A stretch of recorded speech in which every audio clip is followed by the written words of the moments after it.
All right, I am joined by Steph Mantis. Her family has operated an icon of Biddeford, Alex Pizza, for over 60 years. I want to have her on to talk a little bit about that, one of my favorite places. So, Steph, thanks for joining me. Very welcome. Happy to be here. So, was your dad who started Alex Pizza, or was it your grandfather? Or give me the rundown. Yeah, so it was my dad's uncle. So Alex is my dad's uncle. Alex started it in 1960. He sold it to my dad. Alex never got married or had kids. Sold it to my dad in 86. I'd have to double check, but like 85, 86. I was born in 87. And then Alex was my godfather, actually. Yep. So I'm Stephanie Alexis in honor of him. Oh, that's cool. And then my dad ran it basically until I stepped in during COVID. Yeah. And I should say you're living in New York, and you're back and forth between. Back and forth. So I was in New York before COVID, was very content to stay here. And then when COVID happened, New York got hit really quickly.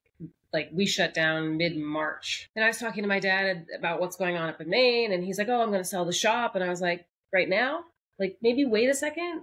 And I said to him, why don't I come out? I'll come up with my partner. We'll get out of the city. I'll help you get organized. And in the process, we'll answer the lifelong question of, do you really want to take over? And like, what does that look like? And at the time, my hunch was, no, I don't want to do this. Like, without COVID, he would have sold it. I wouldn't have come home. There wouldn't have been an opportunity to be involved at any level. Yeah. And then, I got there and things sort of unfolded in an unexpected way pretty quickly. Yeah. Yeah. Go ahead. I was going to say, like, I showed up in April, and then by January of 21, we had an Alzheimer's diagnosis. Yeah. So a lot of the things that weren't really making sense, in hindsight, we now know kind of why. And, there was a potential buyer at that time. And then that sale fell apart for a number of reasons. And that's when I really stepped in, which was basically around November of 2020. Yep. And once we got the diagnosis a couple months later, and then a few months after that, like, things really shifted in terms of his capabilities. So I was getting kind of pulled further and further in.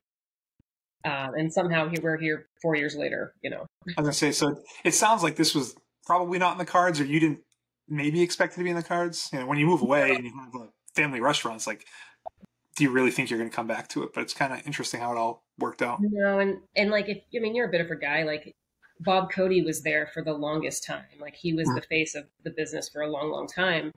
He retired in 2013.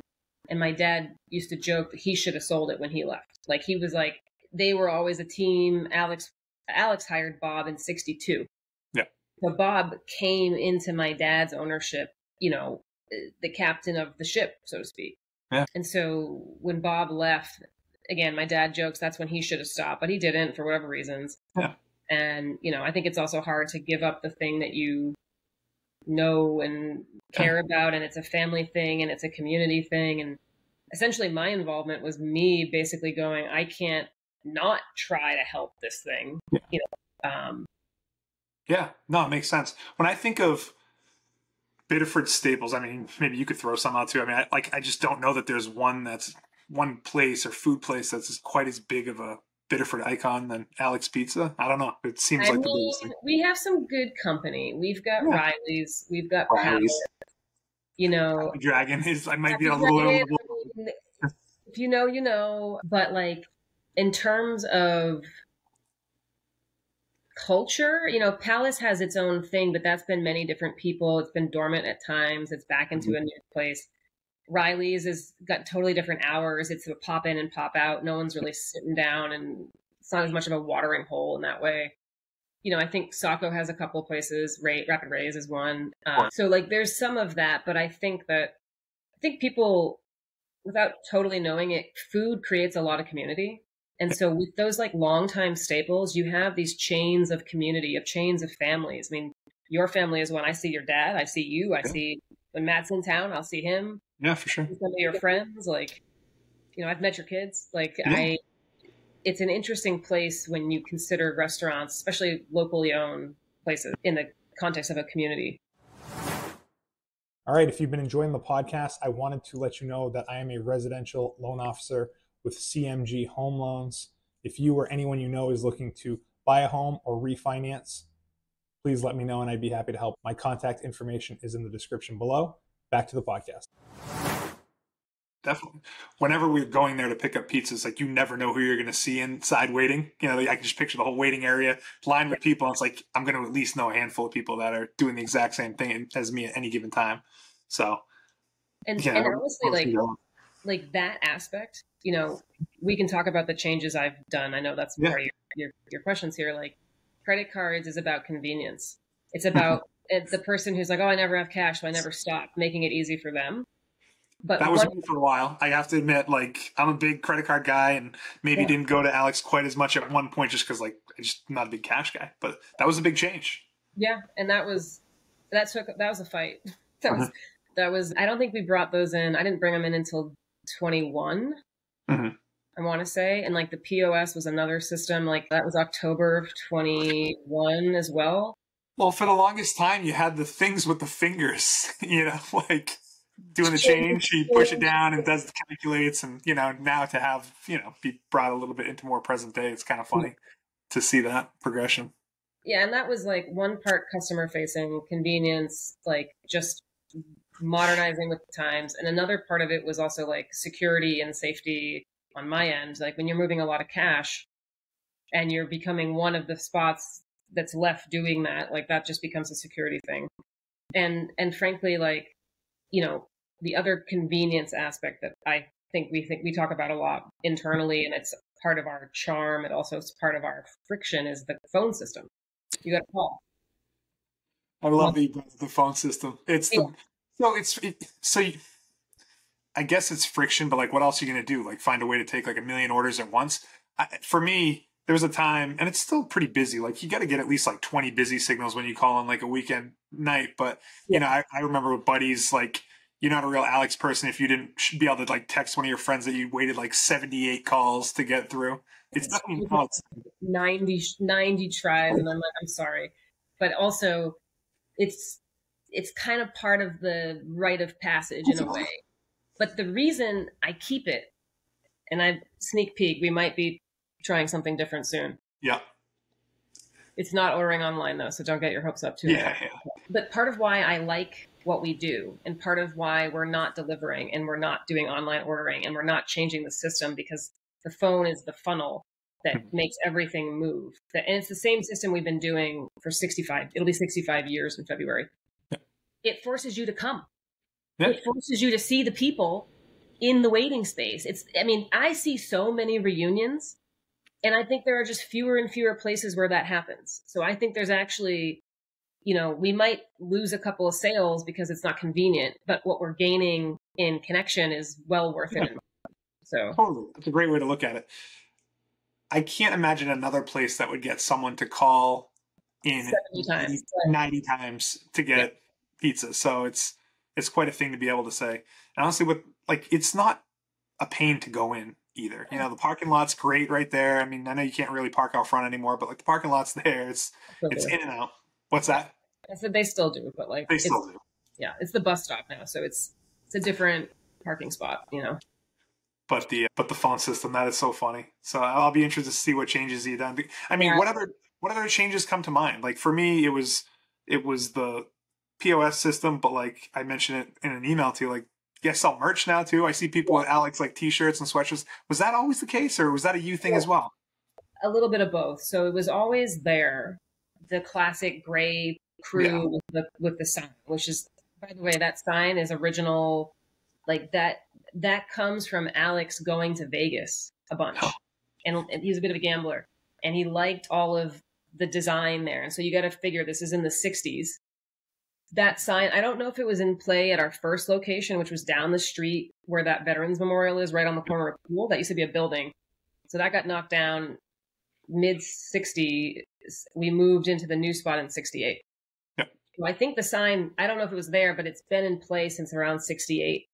And it was made by a guy that worked at Bath Iron Works. Like, you know, so I've done as much digging. Maybe somebody will watch this and they have some other tidbit, bring it on. Yeah. That crew, that polo has always been in play, but everything else was me. And that was me bringing some of my design and like my more creative background into play. And the thinking was, one, it gives my staff a new t-shirt to wear now and then, which is just, I don't want to wear the same outfit every single day. Two, it's just fun. It's merch, right? Three, during COVID, when we couldn't have people coming in, merch played a bigger role for a lot of places. So I was just sort of being like, well, let's just do something. Every place has merch. And it's like I'm rocking a Biddeford hat right now. Like I was wearing a Palace Diner hat earlier. Like it's a way of literally being like, check it out. Like I'm repping blah, blah, blah. Yeah. So. One of the other changes that you did is gluten-free crust, which I'm especially familiar with because my oldest daughter has celiac, so we're always on the hunt for gluten-free. And it just wasn't we couldn't go to Alex for I don't know when you added it, but we found out about it I think sometime last year. Is that when it was added? It's been about 2 years. So 2 years, we shopped around, and that was my dad's philosophy was like, don't fix what's not broken. Yeah.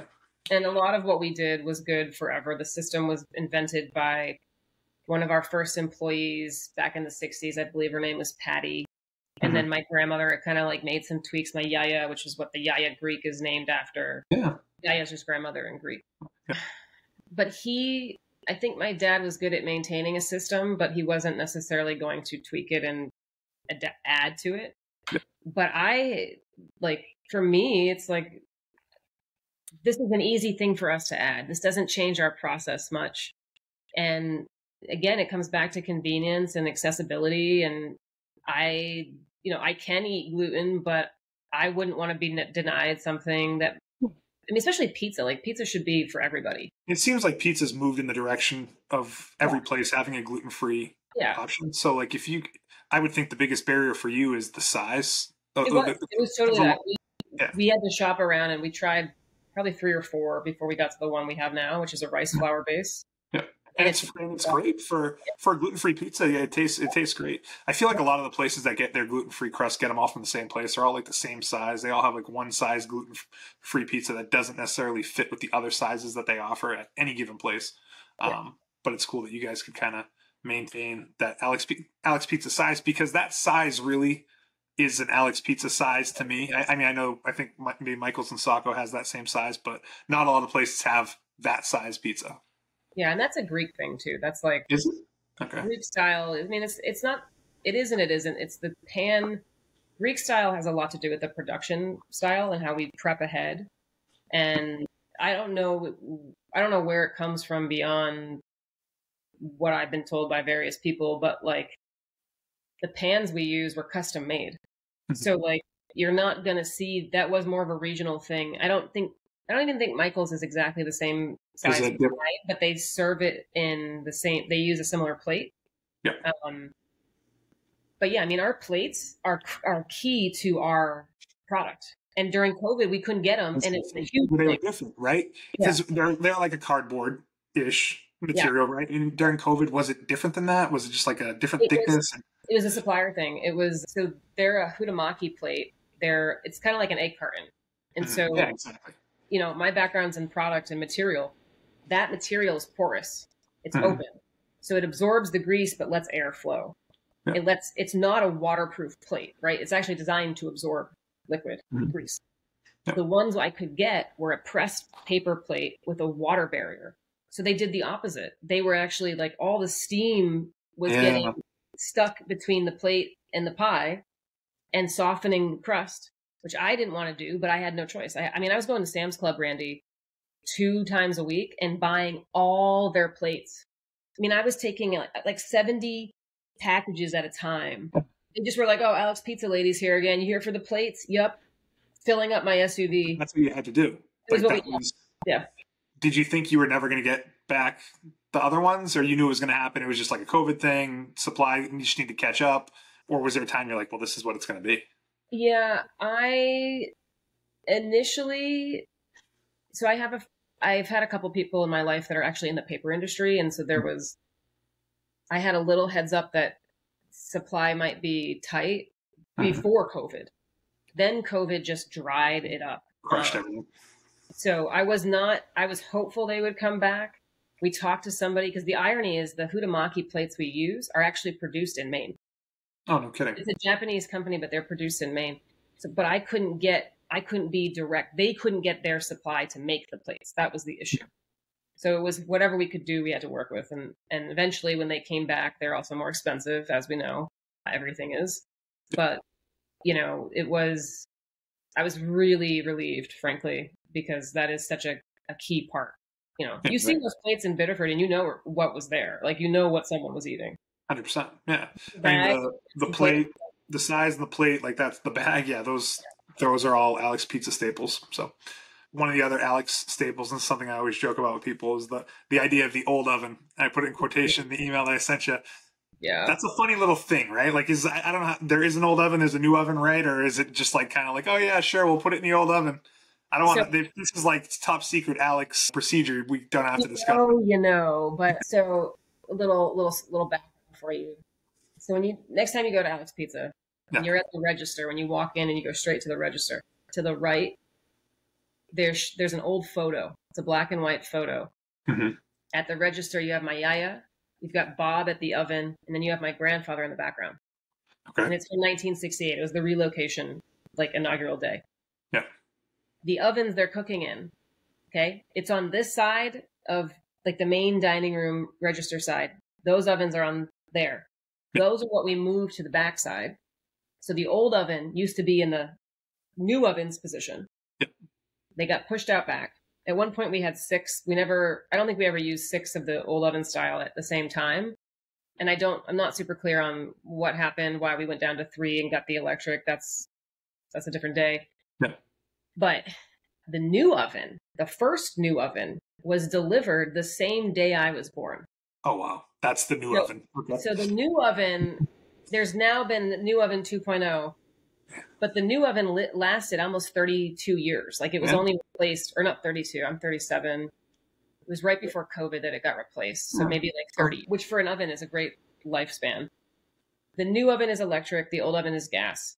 There is a slightly different type of cook in those Yep. two heats. It has to do with kind of how dry the heat is. But I will say that, like, the hammer doesn't build the house. The carpenter builds the house. Yeah. The cook is going to be the one that's going to fool you, whether or not it's old oven or new oven. And I would wager that maybe 10 to 20% of people would guess correctly, but the vast majority, you won't know the difference. Yeah. And I can't even verbalize what about getting it in the old oven would even mean. It's just one of those things. It's like being in on the secret, being a part of something. Yeah. But it's just one of those things you say, and I think I joke with my brother and just like, or anyone, whenever I'm ordering the old oven, that the people are secretly laughing at me when I'm placing the order, like, oh yeah, another one for the old oven. And it's just like, whatever. We honor it. We definitely honor it. There are certain nights where the request for the old oven gets so high that it's a different time than the front oven.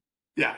That's when it gets a little bit difficult for us to keep our system flowing efficiently, but we still do it. We'll tell people it's 40 minutes or 20 minutes. You take your pick. One day, slight segue, one day I'll do an event where we have a blind tasting, old oven, new oven. That's all. That would be cool. It's going to take some coordination, but yeah, I mean, it's a fun thing. And I think that it also speaks to the continuity of the place. I think that goes back into the community. It's the thing you can say to someone that you want to give an extra tip to. And when they come in and they're like, oh yeah, they said to ask for the old oven. We're like, yeah, we got you. Yeah. Like, I don't know. I like it. I think it's kind of sweet. The only downside as a business person is that if I over focus on it, then that creates a different kind of problem. So. Well, it's cool. My kids know about it. So another generation of old oven lovers. Yeah. But you brought up the idea of doing like a tasting.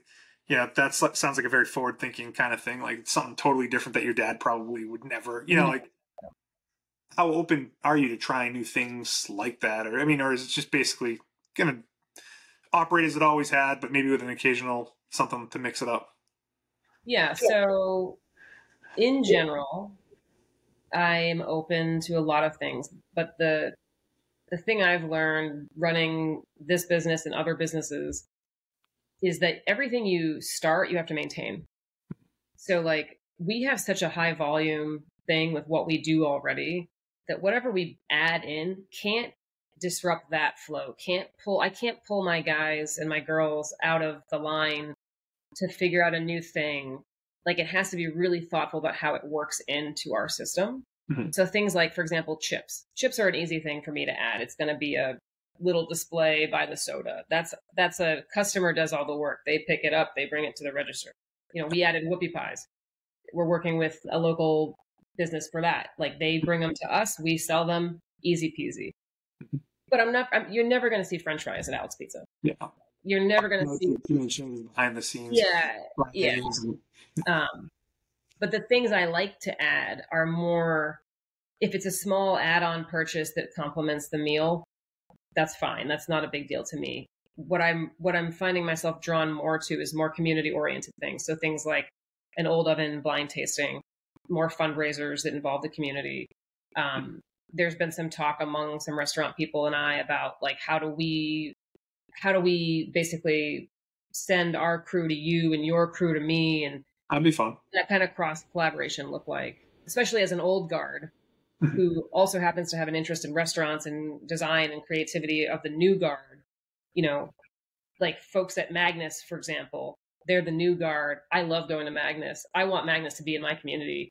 Yeah. How can I help as an old guard where my customers probably don't even know about Magnus? Yeah. Most probably don't. Yeah. Yeah. And vice versa. Whereas like if I've got this foundation and I've got friends in the area, why not use our foundation? I'm not going to lose anything by promoting you. Yeah. I don't see it as a business competition, not at that level anyway. Yeah. That's being part of a community. So the interior of the place. I went on a date with my, I went on a little dinner date with my youngest daughter there, and we were sitting eating on the other side. And I was like, and I don't know how long it's looked that way, but I told her like, it's looked this way for a very long time. So it's like kind of like you're looking into the past when you're in here. Cause like, this is exactly what it was like. Yeah. When I was a kid, probably before that. So it's always looked that way. Yeah. Oh yeah. Like, so the backside, so my dad bought the building in the 90s. But they broke through the second side in the 80s. So whatever that wood paneling, first of all, those are custom panels. I think they're 12 feet, maybe 14, perfectly mirrored black walnut. I mean, whatever it is, it's custom. You cannot buy that. The tile is the same tile. Like we've never changed anything. Yeah. And the paintings come from Vegas. They were from galleries in Vegas. Like when you start to kind of go a little deeper, the history is all the same. It's all the same. It's Alex making these choices. And my dad was like, we keep it. Yeah. There's a part of me that's like, it's a darker space. It could have more natural light. We could do all these things. But there's a bigger part of me that thinks the continuity and the nostalgia is worth preserving. It gives you an ability to say, when I was your age, this is what it looked like. Exactly. It's kind of neat. And like, I think places, especially man-made places, natural stuff changes as it goes. The beach line changes with weather and whatnot. But you give people a sense of security when they can go to some place and it's the same. And when that place involves your senses, like taste and smell and sight and sound, the sounds of Alex Pizza are the same. The flopping of the machete. I can picture it. I don't judge my cooks, but like I know where they're at in their process of how comfortable they are by how I hear what I hear. So I don't have to even watch them, and I'm just being around and I'm like, they're nervous today. Like I can hear it. And there's some people that are never nervous and it's just So it's kind of neat when you think about it. When you don't change something, you allow for something else to come up in that space when you're not distracted by the changes. And I think for me, a lot of what comes up in that space is a more emotional experience. It's a more connective experience. Not to say that there's not room for both. Like the Lincoln, totally beautiful modern space. We're talking about design in that context. I think a lot of people have never had a good design experience until they go to a place like the Lincoln and they realize how curation can make you feel. But you can go about it the other way where there's no design and you're kind of forced to look inward or feel it. Yeah.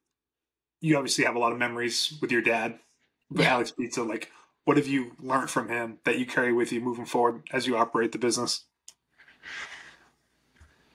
It's interesting. Like, my dad was kind of a quiet guy. Like, he was social. Growing up, he went to Biddeford. He was president of his class. He was captain of the sports team. I was involved in leadership and sports as well. Like, your brother and I were very involved together, especially for our class. And he always said things like, like some of the stuff that comes to mind, he says, you can catch more flies with honey than with vinegar, just little tiny, nothing huge, but this just kind of little glimpses as to how he tried to connect with people and what he tried to bring into his life. He passed away in March, and I was recently home a couple weeks ago for a wedding for one of my managers, and he's got a 15-year-old son, and we were talking, and he was going through some old photos, and he came across a bunch of photos of my dad at his kids' football games. And like, I had no idea that my dad went to this guy's kids' games all the time. And so we got talking about it, and he's like, yeah, your dad supported, like, at a distance, but quietly. So, I mean, I think he was not a very loud person in a lot of ways. And so you asked the question, like, what have I learned? I think you can lead by example, but don't make it about you. You can support a group of people in a lot of ways. And I think one of those ways is by just being a steady presence, which is tricky when you're someone like me who's trying to be in two places at once. Yeah. But I was in Maine a lot, and there's ways that I've kind of tried to inspire people to be that for themselves and the people around them, that kind of ripple effect. But yeah, I mean, the other side of it is much more practical and logical. Like, most of the things I've learned about money come from my dad. Yeah. And, it's easier to learn about something when you have the thing to talk about and exemplify. So he, when I started my design business, he was the guy I went to for all those kind of back end questions. And then the sweetest kind of blur of the two is Forever Pizza. I was going to ask you about that. I remember you showing me. I think me, you, my dad, Matt obviously had Alex Pizza years ago, probably before COVID, but like, you had the Forever Pizza. So tell me about it. Yeah, I got a siren going by. I don't know if that's going to bother you. It's fine. Don't worry about it. So Forever Pizza is the second name of that project. The first name was it was a throwing slice. Right. So this is back in 2012. I was part of a group of artists and designers that would do these shows, and the leadership team would send out a prompt, and we would respond to the prompt with making stuff. And the prompt for that piece, the show was called Threat. And the idea was that someone's breaking into your house. It's 2 a.m. What do you grab to defend yourself with? And some people made like legit weapons, and like some people made more comical or like metaphoric things. And my first response, like my first thought was, there's always some slice of pizza within arm's reach of me, whether it's literal or proverbial or memory or whatever. I would like to grab that slice and throw it like a ninja star. Great. And I was like, well, you can't take a slice of dry pizza or a memory of pizza and throw that. But if I took my dad's pizza and encased it in resin, it kind of does all the things in one. Yeah. And so I did that. I got into the show. We got great press. Long story short, it ended up getting picked up by Pee Wee Herman. And then he tweeted about it, and it just went from there, just snowballed. And I sold out of the pieces I made. The press just kept coming and coming. This is happening over a span of years. And it was up until the 2016 election that I had not made another batch. I had about 30 people on a wait list. And I was like, I should probably make this at some point. Like 30 people's enough to sell a few pieces, even if 10% of them bite. Yep. And, this company reached out and they were like, hey, we love this project. You have no videos. Can we do a video with you? I said, sure. Didn't know who they were. Didn't really care. So they come August, that summer. We shoot the thing. One take, no fancy cameras, nothing. They leave. I don't think much about it. The video comes out 1 week after the election. And like, whoever you voted for, whoever side you're on, doesn't really matter. Like, it was a crazy time. Yeah. And so I'm thinking like, this is a wash. Like no one's paying attention to pizza art. Like why would we, that's not going to do anything. Like we're all living in whatever response we are in. And I have never been more wrong about anything in my life. It just went viral. It went from 10,000 views to 20 to 50 to 100 to 500. I think it maxed out at like 24 million. Like it was just bonkers. And I had my personal email on my website and I just started getting email. I ended up hiring friends from high school to look through my inbox and help organize it. And then I put up a MailChimp and so on and so forth. Yeah. And, fast forward, I get to a point where I spent like 2 years trying to figure out how to make this thing to make sense for an audience of this size. I'm trying to make it look more edible. I'm trying to do all these things. And eventually I just say, you know what? It is what it is. It's real pizza in plastic. It is not edible. It should look edible. I can't spend more money, time, and energy trying to make this into something it's not. And so I made 100. I said, it is what it is. It's Alex Pizza, foreverized. I changed the name then to Forever Pizza. I launched in 2018. It happened to be Black Friday. I was down at Biscuits & Co. when I hit send to my email list of what was about 3,000 people at that time. Mm-hmm. I closed my computer at Biscuits & Co., walked 2 blocks, 3 blocks, whatever, to Alex Pizza, opened up my computer, and by the time I was logging on, I was practically sold out. And they were $200 a piece. Like, and it doesn't do anything. It's an object. I have one probably within arm's reach down here. Yeah. But it does actually, like, what's kind of fascinating is, the business side of it is fascinating for all the obvious reasons. But the art side of it is kind of what we're talking about when you go to Alex Pizza. Like, it forces you to sit in a place that hasn't changed. You can't eat the slice. You're not distracted by the routine that you're familiar with. And it elicits these stories. And what's crazy is, like, I've gone all over the world with this project and I'll put it on a table. It doesn't matter where I am. It doesn't matter what country. It doesn't matter what language is being spoken. If there's enough light to catch someone's attention with it, somebody inevitably starts talking, and the stories that come out of people are just fascinating. Like, and that's the connection stuff, and that's the culture stuff, and that's the community stuff, and that's what food does to us. And that's why I think it's really important that we go in person to get it, and that you speak to someone on the other end and acknowledge that relationship. I want to be related to my food. I want to sell food I care about. I want to make food I care about.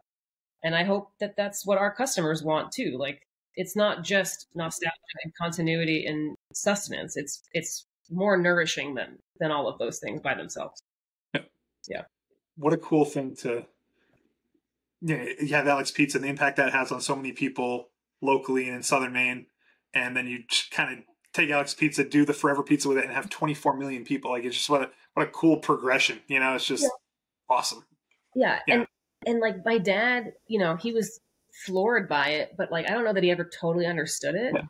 But the further I get away from it, and like the closer I get in Alex Pizza and like running it these past 4 years, like the power of that local and like 60-year, there's a condensation there that kind of seems present in the art object that kind of pulls a lot of stories out of people. And there's some kind of weird balance in there. So it's a reflection, maybe, is a better word. Well, my lights just went off. I think that means I got to run. Yeah.